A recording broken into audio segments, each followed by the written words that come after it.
so it's like a strange thing for me that I'm like, oh, it was wonderful. I would highly suggest it. But even in conversations that I've had before, just like, oh, we don't live in a world with only two genders with people, just even I'm like, I don't know how to feel, because I think that my all girls education, like an all girls school, is wonderful for girls, but I don't necessarily think all boys schools are good for boys. So I'm like, for one to exist, the other kind of has, you can't just be like, well, and so I'd like as yeah. far as I'm like, I found it extremely useful. And I guess I know all like different strokes for different folks. There could be students that like were much happier in a co-ed space and everything else, but I'm just like, oh yeah, like as time marches on, like how do spaces like that still exist without it? Yeah. Well, we don't have like, to have the math check out, because if you have, as long as you have co-ed schools, you can have some all-female schools, and there'll just be some other schools that have more men to women ratio, you know, like a higher ratio.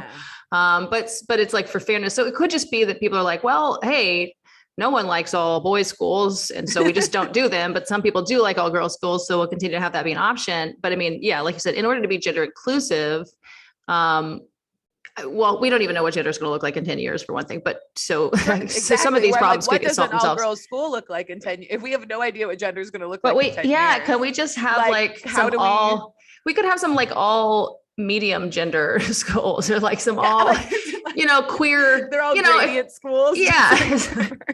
I mean, but honestly, could we not somehow just find a way to be like, hey, look, you know, the way we have all girls schools, we're going to have all queer schools. Now, there's probably going to be a ton of hooking up. You think there was more at a lot of the all girls school? I mean, at the all. Yeah, they're like, no. We really have to do a lot of lessons about hooking up, and how it's going to be a bunch of asexuals and a bunch of pansexuals. So maybe it'll all actually even out. I don't know, but so per student, it's going to be like more for the students that are actually average. Average, exactly.